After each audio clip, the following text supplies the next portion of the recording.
Hey, all right. We're back down here to Bobby Blade Blades. Bobby Blade 4 is down here in southeast Louisiana. Been offline for a little bit, had some professional stuff to take care of, but was working on blades at night and had to get them done before I have another professional engagement. So I really didn't advertise too much what I was doing, but what I did is I made a nice skinning knife for a good friend of mine up in Bordelonville.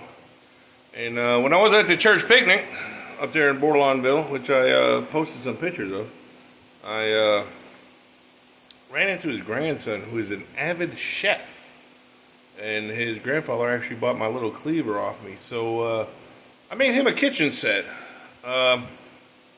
Really went off the books on this one.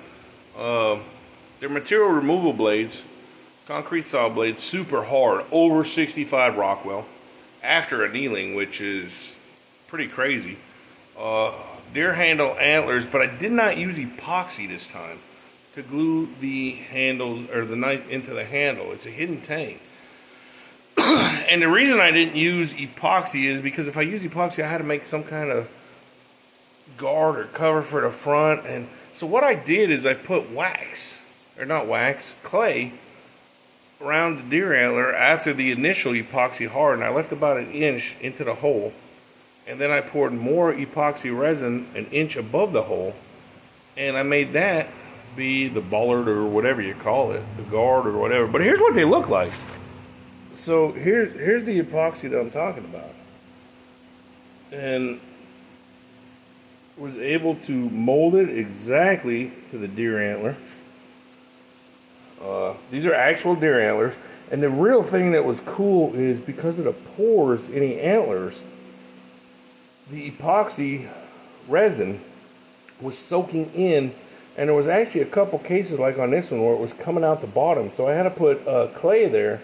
So that means this whole knife is basically waterproof. Real cool. So that's a nice slicer. Made this one here. Super sharp. I mean, you see the finger? Super sharp.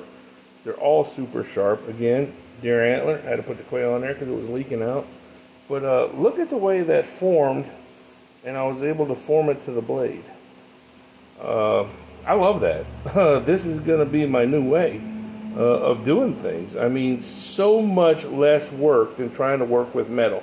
Now, I will still be doing some metal work, but man, and it's a flawless integration from the handle to the epoxy resin to the blade.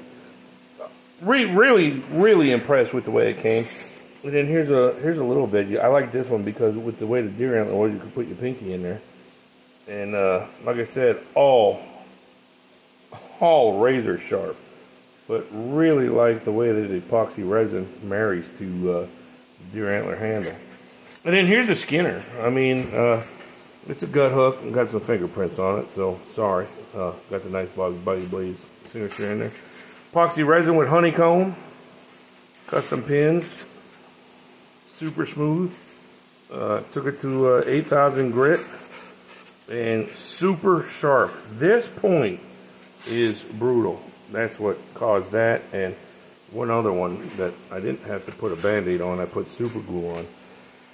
So that's what I've been working on.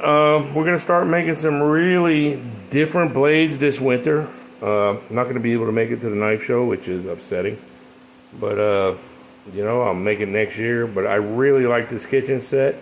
Opened up my mind on a bunch of stuff that I want to do with deer antler and different kind of handles. I think it's pretty exotic and pretty natural and woodsy for people who are into that, like I am.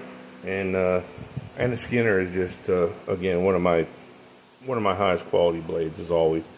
So listen, y'all get a chance, get over there and check out my YouTube page. Get all your friends to check it out. Get my likes and subscriptions up. Go over there and check out my Facebook page, Bobby Bayou Blades.